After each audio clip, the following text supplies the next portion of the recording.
bienvenidos a esta serie que estamos haciendo sobre autores que nos recomiendan 3 libros que hayan sido como muy, muy influyentes en tu vida y que le hayan como cambiado de sentido, porque todos sabemos que detrás de un gran escritor siempre hay un gran lector y pues así debe ser, no creo que haya como demasiado que buscarle. Y pues el día de hoy me acompaña un amigo mío que tengo un especial cariño por pues, todas las cosas que hemos hecho juntos. Y pues sí, es Quetzalteco, nació en 1982, ha publicado poesía, ha publicado ensayo, por lo que me acaba de comentar, y está encargado de, en mi opinión, uno de los festivales más importantes de América Latina, el Festival de Poesía Quetzaltenango, que ahora lleva ¿cuántas ediciones? Este año es la 17 edición, es decir, 16 años de hacerse ininterrumpidamente. Madre mía, 16 años de su vida dedicándole a hacer festivales de poesía, que eso siempre es digno de celebrarse porque al final la poesía y las artes en general crean espacios públicos y recuperan, digamos, parte de la conciencia de que somos comunidad. Y pues yo siempre, en lo personal, pues siempre voy a estar agradecido con él, siempre voy a estar muy agradecido con el festival. Y pues no sé, me gustaría que nos comentara Marvin García, quién es Marvin García y qué hace y a qué se dedica. Pues mi querido René, el sentimiento es recíproco. Me alegra muchísimo verte. Ahí soy un fiel seguidor pues de toda tu obra que es valiosísima y que también nos ha servido muchísimo. Y te lo digo en nombre de toda la generación de gente que nos interesa la poesía en Guatemala. Tu obra nos ha venido a alimentar muchísimo y te lo agradecemos profundamente. Qué bueno que tuviste esa curiosidad y ese interés por venir a estas tierras invisibles llamadas Centroamérica. Así que, pues, quería empezar por eso, agradecerte, me alegra mucho platicar con vos. Sos un gran maestro, que yo de verdad lo reconozco acá públicamente, de quien he aprendido muchísimo. Y pues nada, gracias por la invitación para conversar en estos tiempos difíciles que nuestra generación está presenciando. Hablar es importante, utilizar estos mecanismos que si bien por un lado nos están cada vez haciendo olvidar lo que significaba la cercanía física, pero que también por otro lado también nos está haciendo pues entablar comunicación muy fácil como ahora, ¿no? Que estamos a 9 horas, quizás esta Shela de tu pueblo, o ¿cómo es que se llama? Es que no recuerdo. Oita, sí. Que al final es lo mismo, pues, o sea, en realidad es ahí nada más hacer el viaje, que ya lo hemos hecho muchas veces y los hemos hecho en diferentes momentos de la vida, de las diferentes formas. Yo tengo ahí varias anécdotas de los viajes a Chiapas que, o sea, sí hay mucho que hablar sobre eso. Y básicamente, pues, como lo dijiste, soy una persona que vive acá en Quetzaltenango, tengo 38 años, nací en el 82, tengo casi 20 años, que es un poco más de la mitad, bueno, la mitad de mi vida, más bien, de dedicarme a la promoción de la poesía, de la gestión cultural, y de alguna forma de animarme también a escribir. O sea, no me considero como creo que es muy pretencioso decir que soy poeta porque apenas estoy en un proceso de plena construcción y de conocimiento. Y pues bueno, ahí voy, en esas voy. Aparte de eso, pues mis estudios van enfocados un poco a la parte de la gestión cultural, políticas públicas culturales. Acabo de terminar una maestría en antropología social. Y aparte de eso, también en este momento estoy estudiando cocina internacional. Así que es otra parte, otro camino que he decidido este año asumir, ¿verdad? Estaba como interesado en explorar otras cosas y pues la cocina es otra forma también de buscar la ternura y la belleza. Así que...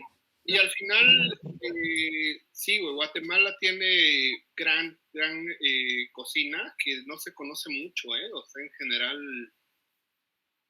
Fíjate que, bueno, básicamente sí, empezamos a hablar un poquito de eso rápidamente. Justamente estos días estaba reflexionando mucho sobre eso, porque generalmente la cocina, que es una de las cosas fundamentales para la existencia humana, también esté pensado desde una lógica bien colonial, ¿verdad? Porque se habla de la cocina internacional como esos grandes referentes y siempre se piensa en Europa, ¿verdad? Italia, Francia, España, que al final son países que enriquecieron su cultura gastronómica a raíz Claro. de la invasión que tuvieron a diferentes territorios, ¿verdad?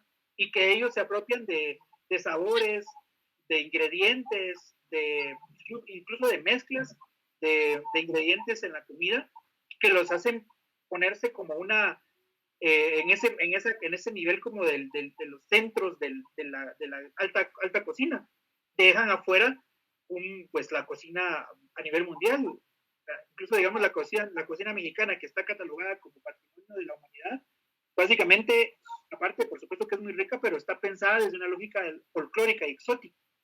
No digamos la cocina centroamericana, que si bien tiene mucha cercanía con lo de México, ni siquiera entra en el mapa. O sea, si ni siquiera entramos en el mapa de las artes, mucho menos se va a entrar en este mapa de la gastronomía. Fíjate que Elena Salamanca, que es amiga de ambos, claro, tenía un ensayo buenísimo sobre la panadería centroamericana. Y sí, por ejemplo, yo te puedo decir que la panadería de mi pueblo es muy respetada. Yo alguna vez conocí un funcionario de la Embajada de México en Guatemala y le dije que era de Coita. Ajá. Y él me dijo, no manches, yo el día de mi boda di pan de Coita, ¿no? Muy rico, pero sí, pues hay toda una tradición de la panadería, de las sopas, todo ese tipo de cosas que valen muchísimo la pena y me da gusto que estudies eso porque al final sé que te va a rendir provecho y va a rendirle provecho a los demás, güey, o sea, en el sentido de que pues sí, o sea, así como has llevado la poesía guatemalteca que yo conocí gracias a ti, gracias al festival, seguramente ahora esta intervención que estás teniendo sobre la cocina, pues va a ser un nuevo legado. Incluso creo que le estás entrando, ¿no?, al mundo de la panadería ahora. Sí, da todo esto pues creo que estamos en un cambio de época bien cabrona. ¿Te acuerdas de bueno, lo que se decía del 2012, que era un cambio de época dentro de la lógica de la cosmogonía? Sí, claro. Yo creo que ahí fue el gran parteaguas de esta época. Y lo que estamos viviendo del 2012 hacia acá es precisamente esos grandes cambios. Obviamente, como estamos dentro de esta misma dinámica del tiempo, no nos estamos dando cuenta. Pero están sucediendo cosas muy, muy, muy, muy radicales en los cambios climáticos, en los cambios de relaciones sociales, en los cambios biológicos con esto que está ocurriendo. Es decir, estamos en un momento muy complicado y este momento nos obliga también a hacer, bueno, por un lado, repensar todas nuestras prácticas, y cuando hablo de nuestras prácticas hablo de las prácticas en general, y también a pensar en otras formas de hacer ciudadanía, de hacer comunidad, pues, de buscar la belleza, de encontrarnos con la comunidad, de regresar a formas un poquito más amables en relación al sentido de la vida, de cómo comemos, qué hacemos, eso nos está diciendo esta época. Y por esa razón, debido a la preocupación de que un día, y así en las carreras, iba a comprar un pan de estos así, con molde de que están así en bolsa y que lo encuentras en cualquier tienda. Y cuando lo abrí, o sea, vos sentís que eso en realidad no es pan, y es que de hecho no es pan. Pues entrando en esa preocupación de qué era lo que nosotros consumimos acá en casa, pues dije, no, es momento de ponerle atención a lo que estamos haciendo. Y eso significa que un compromiso primero con vos, digamos, como para generar nuevas prácticas, y luego un compromiso con la comunidad. O sea, mi interés de entrar en este mundo de la gastronomía y de la panadería y esto, no significa únicamente como un puro gusto de hacerlo, sino más bien de algo de aportar de otra forma también a la comunidad. Claro. Haciendo desde hace mucho tiempo a través de la poesía y el arte, y creo que la gastronomía y regresar a las prácticas de la preparación de alimentos también es una responsabilidad que esta época nos demanda, ¿verdad? Pues fíjate que yo hace poco tenía un taller de un grupo de lectura sobre la Ilíada, ¿crees? Y en algún momento nos dimos cuenta, ya cuando estábamos por terminar la Ilíada, de que podíamos hacer hasta un menú de lo que se come dentro de la Ilíada, ¿no? Porque la Ilíada, los griegos eran ligados a la celebración, ¿no? O sea, eran ligados a cualquier cosa, una cena, ¿no? Y eso lo vemos en Platón, lo vemos en Aristóteles, ¿no? Es como la celebración formaba parte del concepto de la vida para los griegos. O sea, no era una pérdida de tiempo. Comer bien no era una pérdida de tiempo, ¿no? Y pues sí, seguramente hay mucho de la literatura que te puede yo, por ejemplo, otra vez te voy a contar.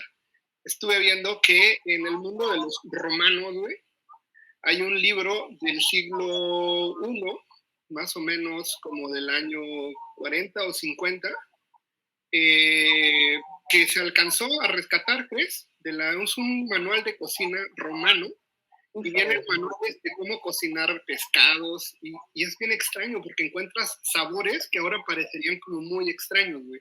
Claro. Como por ejemplo, mucho uso de la miel, mucho uso de los aceites y ese tipo de cosas. Y entonces, pues creo que vas a juntar algo muy interesante, esta reunión entre la cocina y la creación literaria, y pues te va a llevar a nuevos rubros. Y eso también. Claro, esa es la idea, mi querido René. Y empatarlo, digamos, con lo que venimos haciendo, empatarla con los intereses que hemos tenido desde hace muchos años. Y como te digo, no caer en esta lógica que el capitalismo salvaje ha intentado meternos, que tiene que ver con el emprendimiento y todas esas pajas, sino que más bien con una idea, como te digo, de devolverle algo muy real, algo verdaderamente bien hecho a la comunidad. Y para eso tenés que meterle, digamos, pensar en la lógica de la comida desde la gestión cultural, desde el arte, desde la poesía, desde la antropología. Y cuando le entras así, puedes explorar muchas cosas y hay muchas posibilidades. Entonces eso es lo que me tiene emocionado en este momento. Pero bueno, oye, pues como ya te había comentado, esta es una sección donde invito a autores y a creadores en general a que me recomienden 3 libros a mí y a sus, pues para las personas que nos ven, que en realidad, bien que mal, hay ahí ya un poco de personas interesadas en el tema, y siempre les digo que nos recomienden 3 libros, para que veamos de ellos y para que veamos pues la posibilidad. Yo sé que al final elegir 3 libros entre una biblioteca que uno ha tenido la factibilidad de leer, pues se vuelve muy, muy complicado, ¿no? Esto de los 3 libros, pero bueno, pues creo que ya los tienes seleccionados. Quisiera que nos contaras del primero. Buenísimo, René. Digamos, hago un paréntesis para empezar y debo decirte que yo he seguido muy de cerca las recomendaciones que haces porque son valiosísimas. Algunos libros es muy imposible conseguirlos en Guate, o si los conseguís es muy caro. Entonces también es otro contexto nuestro, o sea, no podemos conseguir libros tan fáciles como México. Sí, pero creo que sí, que lo que has reseñado es maravilloso. Coincido con vos totalmente con Tellier, que de hecho Tellier lo conocí gracias a vos y desde que lo conocí me enamoré profundamente. Y creo yo que él es mi poeta favorito. O sea, pero este es como un espacio aparte, digamos, para antes de empezar a decirte. Y extrañamente los libros que te quiero mostrar, pues ninguno es de poesía, estrictamente de poesía como esas figuras literarias, pero sí hay poética dentro de cada libro. Entonces el primero que te quiero mostrar es este de Bob Dylan y Leonard Cohen, que se llama Poetas del Rock and Roll, que lo escribió este brother que se llama David Boucher, que es como un gran investigador de la música popular en Estados Unidos. Este libro salió más o menos como en el 2003, 2009 salió el libro. Y es un ensayo, pues una serie de ensayos que giran alrededor de la exploración de la poética que hay y las conexiones que hay entre la música, entre la obra de Dylan y de Leonard Cohen, como dos de los grandes personajes en los que se funda los grandes principios de la música popular de los últimos 100 años, del 50 para acá, el 1950 a la fecha. Fíjate que yo tuve la fortuna de vivir en Montreal, ¿crees? Que es la tierra nativa de Leonard Cohen. Y sí, güey, cuando estás ahí te das cuenta de por qué Leonard Cohen compone como compone, güey. O sea, Leonard Cohen, pues primero es de origen judío, ¿no? Y Bob Dylan también. Sí, es prácticamente un migrante europeo judío. Y tiene la peculiaridad de que, no sé, güey, yo, por ejemplo, entre Dylan y Cohen es bien difícil, güey. Yo sé que Dylan se ganó el Nobel, pero Leonard Cohen tiene unas cosas, güey, que de verdad a veces me sorprende. Y aparte, Leonard Cohen sí tiene libros de poesía publicados. Exactamente. Creo que Bob Dylan, no. Dylan tiene uno de cuentos, uno de crónica, pero pues sí sería interesante. ¿Y tú qué piensas? O sea, en general, ¿qué es lo que más te gustó del libro? Yo creo de las cosas, de hecho es un libro fabuloso, porque es un libro, en alguna parte del libro hay una explicación súper interesante a raíz de 3 formas de entender la poesía, digamos, la poesía de lo mágico, la poesía de lo sensible y la poesía del interior, habla este autor. Y básicamente son tres formas de entender cómo se construyó la obra tanto de Bob Dylan y la de Leonard Cohen. Una de las cosas que a mí me parece fabulosa de este libro es que contextualiza las razones por las cuales Bob Dylan fue muy criticado y sigue siendo criticado como un escritor o como un cantautor, un compositor. En su primera época, que fueron los primeros 6 años de su carrera, pues estuvo amarrado con el movimiento folk, y de un momento a otro él se cansó del folk y se pasa a la corriente beat, claro, donde coincide con Ginsberg, por ejemplo, y este grupo de poetas y artistas beat. Y luego de eso también salta porque a él no le interesaba básicamente como pertenecer a una corriente de pensamiento política, sino que más bien, o de creación, de artística, sino que más bien era un proceso de pura creación propia, ¿no? Y eso fue muy adecuado. Mira, y otra cosa que me parece interesante es también esa parte que mucha gente no la conoce y que no la explora, que es la parte cuando Dylan se convierte en un fundamentalista evangélico. Claro. Llega un punto muy fundamentalista, que incluso se vuelve uno de los grandes personas que condena el movimiento LGTBIQ en San Francisco en los años 70. Sí, creo que fue como que a principios de los años 80, más o menos. Fue del año 72 al 80. De hecho, la carrera de Bob Dylan vuelve a relucir hasta en los 90. O sea, pasan casi 20 años en los que Bob Dylan sigue creando discos. De hecho, hay varios discos, y discos que mucha gente, que la mayoría de gente y la mayoría de críticos efectivamente criticó muy mal. O sea, le dieron una calificación mal porque, o sea, si y aquí nos está escuchando alguna persona que es extremadamente evangélica, debería escuchar la obra de Dylan de los años 72 a los 80. Es terrible, en realidad es terrible. Sí, incluso hay una anécdota bellísima que John Lennon le compuso una canción a Bob Dylan evangélico que se llama Serve Yourself. Sirve a ti mismo, ¿no? Porque estaba con la idea de servir a Jesucristo y ese tipo de cosas. Y pues sí, John Lennon estaba un poco decepcionado de este fanatismo evangélico que tenía Dylan, ¿no? Y es algo también que se encuentra en algunas etapas de la obra de Leonard Cohen. Que también, Leonard Cohen fue judaísta extremo. Incluso fue parte del ejército israelí. No, y creo que en algún momento en su vida se retiró a un monasterio budista también. Creo que exactamente, y no la aguantó. O sea, en realidad no la aguantó. Y luego que las coincidencias entre la obra de Leonard Cohen y Bob Dylan en esa etapa fundamentalista es bien interesante de analizarlo y de entenderlo. O sea, la mayoría, por ejemplo, de gente, en el caso de Bob Dylan, lo asocia como un músico y un compositor ligado al movimiento social gringo. Y en realidad Bob Dylan nunca le interesó. Por supuesto que él estaba en contra de todo esto que ocurrió con la segregación, pero en realidad él nunca perteneció. Y siempre lo dijo. Fíjate que ya para cambiar de libro, porque tú y yo tenemos esta peculiaridad que nos vamos a poder echar una hora hablando de un solo libro, pues fíjate que hay una anécdota bellísima que Bob Dylan ha formado parte de la historia de Estados Unidos.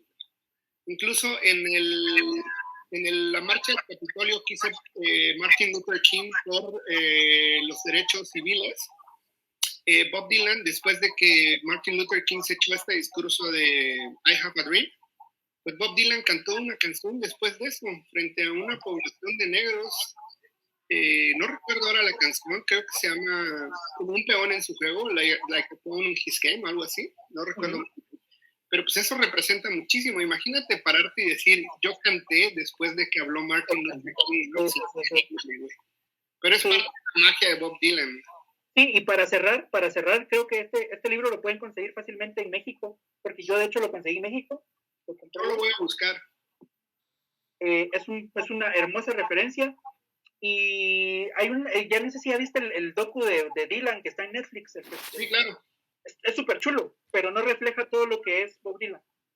Fíjate, hay otro anterior, ya estamos alargando mucho, hay otro anterior que se llama No Direction Home, que también dirige Martin Scorsese. Exactamente. Bellísimo, güey. Yo hasta hace poco, y te lo debo confesar, vi la película I'm Not There. Bien buena, güey. Es una belleza. Yo terminé llorando, René, llorando.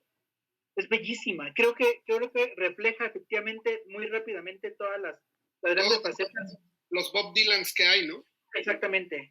Y cuando ya entiendes esa obra, por eso yo te envidié, como no tenés idea, cuando mostraste el libro que tienes de todas las letras de Bob Dylan. Es una belleza. Porque es una belleza. Y te voy a decir algo, ese libro, yo estaba con vos cuando lo compraste, perdón. Sí, me costó $3, una cosa así. Exactamente, que fue para la feria del libro de la UNACH. Y ya solamente había un ejemplar, que fue el que vos compraste. Bueno, pero, oye, sigamos pues con el siguiente libro que nos quieras recomendar. Órale. Este es un libro guatemalteco que fue publicado este año. Lo publicó nuestro buen amigo Luis Méndez Salinas, a quien le mando un fuerte abrazo que está viéndonos, con un nuevo sello editorial que se llama Maíz y Olivo. Y este libro se llama Un pueblo frente al espejo. Es una selección de varios artículos y ensayos relacionados al fenómeno de la Semana Santa en Guatemala. Para la gente que nos ve en otros lugares, el carnaval de Guatemala, el momento más importante a nivel colectivo es precisamente Semana Santa. Más allá de lo que representa en términos religiosos, la Semana Santa en Guatemala tiene una serie de elementos que provocan que la conciencia y la identidad más profunda de este país esté cimentada en esta época del año. Entonces, lo que hace Luis Méndez y otro grupo de personas que forman esta editorial reúnen a diferentes pensadores de diferentes áreas, antropología, arte. Hay un ensayo muy lindo de Arnoldo Galvez Suárez, que es un gran escritor guatemalteco, que habla sobre, por ejemplo, el cine y la Semana Santa en Guatemala. Entonces habla de unas cosas maravillosas de cine de la época de oro de México, en donde hay registros de la Semana Santa. Te hablo de la época de los años 40, 50. No, es que es sorprendente y único, güey. No creo que ninguna otra parte del mundo tenga la capacidad de celebrar de la manera en que celebran los guatemaltecos la Semana Santa. Aparte, creo que se detiene el país al 100%. No hay manera. Y creo que de las cosas más interesantes de lo que ocurre en este fenómeno, que digamos a nivel del turismo, pues está muy bien linkeado en el mundo, ¿no? Porque la gente viene a ver lo que ocurre. O sea, pero lo interesante es que es una celebración que gira alrededor de la muerte, básicamente. Porque digamos que la parte más hardcore de la Semana Santa ocurre precisamente en el día en que se conmemora la pasión y la muerte de Jesús. Cuando es la resurrección, pues ya todo el mundo le importa poco y todo el mundo regresa a sus casas. Pero lo que ocurre en esos 3 días de la Semana Santa es una cosa que paraliza el país.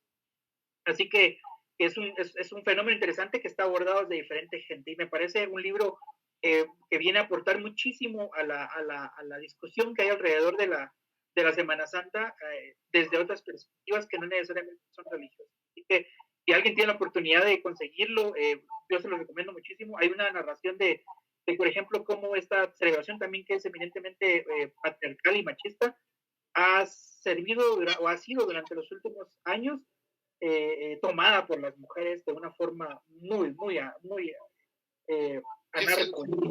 ¿no? ¿Perdón? Al final, como bien dices, es una celebración que está viva, una celebración que está cambiando constantemente, o sea, tal vez con cierta dificultad, pero es una celebración que tiene que ver con estos cambios constantes, ¿no? O sea, claro. Y el libro, para terminar este libro que presento, el libro se presentó justamente este año cuando se realiza, cuando ocurre el segundo año en la historia de la Semana Santa en Guatemala, que tiene cientos de años, 500 años más bien, que no se da. O sea, por la pandemia, Fue el segundo. el segundo año. El primer año, que fue cuando nos agarró la pandemia, nos encerraron en un toque de queda los 3 días de la Semana Santa más fuertes. Nadie podía salir, la ciudad estaba totalmente silenciosa, había toque de queda todo el día y fue muy feo, de verdad fue muy traumático. Y ese vacío que existió en una celebración tan colectiva, eso va a dejar una huella muy importante y no sabemos al final cómo esta celebración va a adaptarse a las nuevas formas de convivencia.